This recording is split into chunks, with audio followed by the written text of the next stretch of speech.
So I just got home, I just took a shower, and then I'm about to watch, some UFC, and then I'll watch Nate Diaz with Mike Perry, the Netflix card as well. And then I actually, as I was leaving work, okay, I was thinking to myself, watch the UFC just make Conor vs. Max 2 announcement the same day as the Netflix MVP card, just to keep some light off of that event. I freaking knew it, and they did it. So a crafty veteran move from the UFC right there, announcing this card. They didn't just announce this fight; they announced some of the card for International Fight Week, and there's some absolute bangers on this card. We'll get to that later, but first, let's talk about Conor McGregor's return.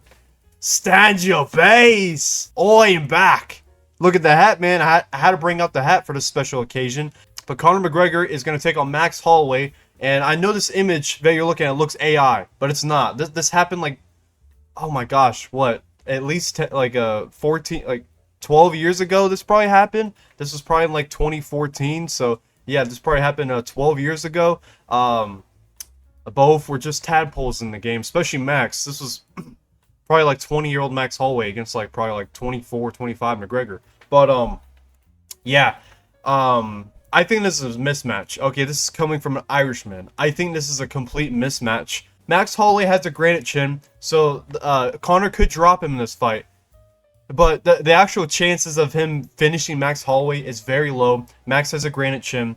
Max has way better cardio than Conor. And this is also at 170. This is not at 155. There's no way Conor's ever gonna fight at 155. He's just a big guy. I mean, ever since he got injured in the Dust Poirier fight, he hopped on some stuff to help him recover, and it's hard to come back down from that when you feel good like that, when you feel big. Pause. So this fight's gonna be at 170. It's just less weight for Max to cut. Max is gonna be a lighter dude. Conor, when he fights heavy, I don't like it. I don't like it when Conor fights heavy because he's just prone to gassing out. Okay, he's fought at welterweight like 3 times, 2 against Nate Diaz and 1 against Cerrone. Cerrone, we didn't get a chance to see his cardio, but both Nate Diaz fights he gassed out. So it's like that's what we have to go off of. And Conor he's known for not having a good gas tank. So I don't like him at a heavyweight class. But it's the way he's not going to make 155 at this point in his career. Like 37-year-old McGregor is just not going to make 155 anymore, and that's okay. But I feel like they could have gotten him against Masvidal. That's a closer fight. Masvidal is around the same age, has been inactive. So I really thought they were going to do McGregor versus Masvidal as like the feature fight at the White House card. But if not, then maybe make that the main event of the July card, because Masvidal's been talking about returning. So why not do that fight? It's way more even. I would even a Colby Covington fight is more even than Holloway versus McGregor. Let me before we talk about that, let me just get into why I think this is a mismatch. First things first. Like I said, Max has a granite chin, so the chances of him getting knocked out is just extremely low. The speed advantage is going to be crazy, because this isn't karate McGregor we're talking about anymore. This isn't the bouncy, McGregor. This is flat-footed, just trying his best to land a 1-2. He's like a flat-footed Darren Till. That's what Conor is at this point. And he'll throw the occasional left high kick, because he doesn't throw his lead oblique kicks anymore. He doesn't throw his front kicks anymore to the body. That's what really made him special, is that you had to worry about the head, but he would also just keep damaging towards the body, and that would cause you to start the gas out a little bit. Then you're worrying about defending the body, and then boom, he lands the 1-2, KOs you. But that Conor's just a boxer now. Conor's a straight up boxer.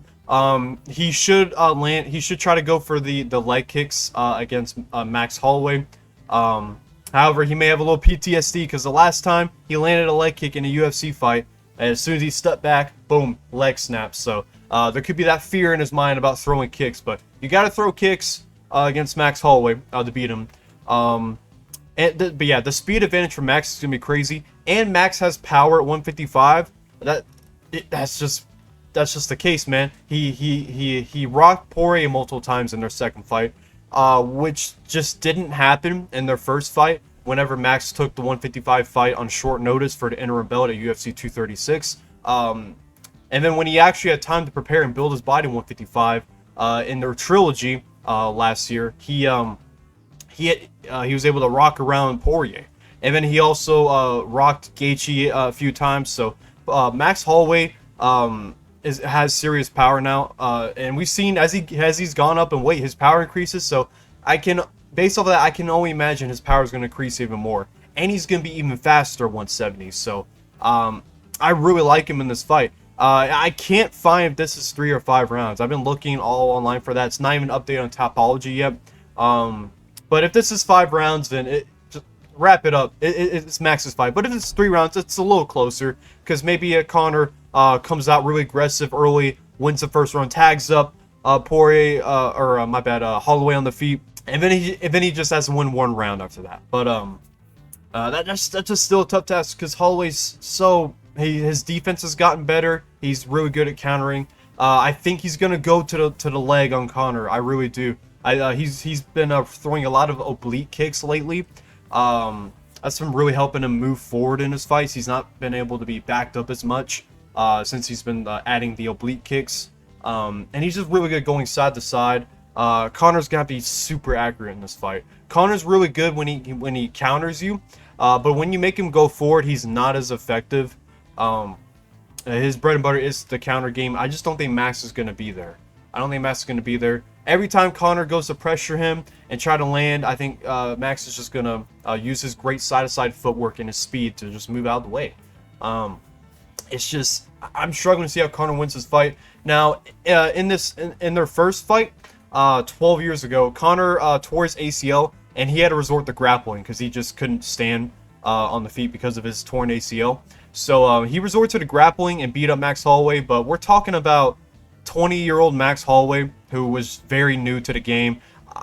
His grappling has improved. I know he just got dominated by Charles Oliveira, but we're talking about Charles Oliveira, the guy that almost submitted Sarukian, the guy that dominated Mateus freaking Gamrot on the ground, the guy that sweeped Islam Makhachev in their fight.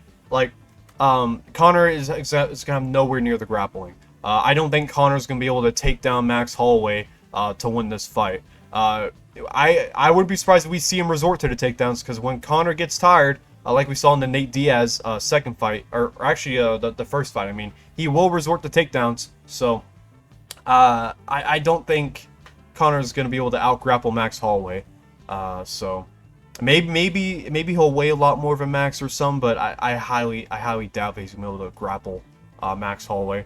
If it is a 3-round fight, I could see Conor trying to implement the grappling, but I don't think he'll be able to. I think this is just a complete mismatch, and I'm curious to see what the odds are going to be, because it's going to be crazy seeing like Conor McGregor a plus, like 220, 240. It's just something we don't see, yeah, I'm going to go with Max Holloway in this fight. He'll probably finish Conor McGregor.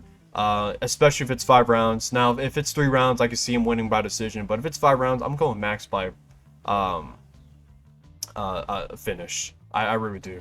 But let's get on to the rest of the card. So the co-main event is 155 bout between Paddy Pimblett and Benoit Saint Denis. And this is a really good fight. I was honestly really thinking they were going to do BSD versus Max, but obviously they're doing Max against Conor, so it only really leaves Paddy available, so that's a pretty good fight. Both guys are straight up blockheads, so it's gonna be a goofy fight. Both are pretty goofy on the feet. Paddy has the better kicks, but Benoit has some pretty solid power in boxing, so that's a really even matchup. It's a good fight. I really like that they booked that one. That's a good level fight at lightweight. And then the feature fight is Corey Sandhagen versus Mario Bautista, and that's a really good fight. I want to say these guys train with each other. I could be wrong about that, or they're just from the same area. Actually, no, I'm wrong. Mario's in like Arizona, and then Corey's in Colorado, so I got that wrong. But that's a good fight. I would love to see these guys scramble. Both are really good at scrambling. Corey Sandhagen has good side-to-side footwork, elusive on the feet. He's got decent kicks, decent boxing, and he's been grappling a lot more in his fights. Mario Bautista has really good grappling. And he's gotten better on the feet. I mean, he dropped Umar in their fight, so that's another really good matchup. And just alone with these 2 fights is better than any other fights on a normal Conor card. Because we're used to these Conor cards, because it was a pay-per-view model and Conor's going to sell at least $1 million, they didn't have to stack these cards. But now that, it's on Paramount, you can stack these cards up because you don't have to sell pay-per-views. We're getting a really good Conor card, and the feature fight through the co-main event and the main event are just fantastic. So that's really good to see in this new Paramount era. And then there's also Brandon Royval versus Loner Kavanaugh. It was the obvious fight to make in this division. I'm happy they made it. That's going to be a 6 scrap. And I'm actually curious to see if it's actually more close than I think. Brandon Royval is really quick on the feet. Loner Kavanaugh is kind of flat-footed a bit. He has good kicks, solid boxing, but Royval's going to have the speed advantage, so he may be able to just outland Kavanaugh in the fight. So I'm going to have to really think about that when I make my prediction video. And then Gable Stevenson is making his official UFC debut, and he's going to take on Alicia Ellison. They're giving him a woman's 145 fight in his debut. I'm just kidding. But no idea who that is. So I can only assume Gable will probably win that fight. But it's good to see Gable Stevenson making his debut on such a huge card. And then on the prelims, which how is this fight on the prelims? Robert Whittaker is making his 205 debut against Nikita Krylov. Whoa, so Robert Whittaker was actually serious about moving up to 205. It's kind of crazy he can't make middleweight anymore. He moved up from 170 to 185, but I guess he's just gotten older and it's hard to cut that weight. Which sucks because one of my absolute dream fights was Wonder Boy's retirement fight being a rematch with Robert Whittaker. Imagine that. Put it in Wonder Boy's hometown for his retirement fight. Because why not? You know, he doesn't have to cut weight for his last fight. You know, he gets to fight a guy that he already has a win over. It's a high-level fight on the feet. So I would have loved to see Robert Whittaker versus Wonder Boy, but it's not going to happen. Roberts has a new chapter in his career going up 205 against Nikita Krylov. And that's a great fight because Krylov loves to go forward, is a bit of a blockhead, has good grappling too. So we'll see how Whittaker can deal with a guy that's going to be much bigger than him and likes to move forward and be aggressive. Then we also got Luke Rai versus Kai Kamaka, pretty decent fight. And we got Damian Pinas versus Cesar Almeida. And then here's one. Cody Garbrandt versus Adrian Yanez. That is a fight I've been wanting to see since 2020. Okay, whenever Yanez, when we got Prime. Oh, he kind of moves like Masvidal. Yanez, okay. Taking on Cody Garbrandt. That's going to be a great boxing showcase for the bantamweight division. And then also, we got Tracy Cortez versus Wayne Kong. That's going to be a great fight. Tracy Cortez, you better move your head against Wayne Kong or else you might go to sleep. And then lastly, we got Odie Osborne versus Cody Durden. I'm honestly shocked those guys haven't fought yet. They're like the two unks of the division. So good to see them not taking on a young comer because they've been losing lately. So it's good to see those two guys fighting. But yeah, that's a great card for a McGregor card. I'm very happy with that. So shout out to the UFC. Their matchmaking since the Paramount era has been pretty abysmal, but they've been locking in lately. I still think this is a complete mismatch, Conor's return, but nonetheless, it's still going to happen. Can't change it. But yeah, Max versus Conor 2. I got even though I got the hat on, I'm going to pick Max Holloway, but it's always good to see Conor back. I just hope he doesn't take a lot of damage because it is such a mismatch. If Max is winning, just go easy on the man. Just go easy on man. I would have loved to see someone closer. I would love to see Conor versus Colby, Conor versus Masvidal. Heck, even Conor versus Leon Edwards, which is probably a closer of a fight. There's just a few guys I would have liked to have seen Conor go against instead of Max Holloway, but we'll have to live with it. But that's gonna do it for this video. If you enjoyed it, make sure to like, subscribe for more takes on anything about the UFC. I also make videos about like anything TV, television, movies, and all that, music. The channel is called TKO Takes, so I give my opinion on anything. So if you want to hear more of my takes, make sure to like, subscribe, and God bless you all. And I'm gonna go watch these fights. I just saw Ngannou KO'd Felipe Lins. RIP.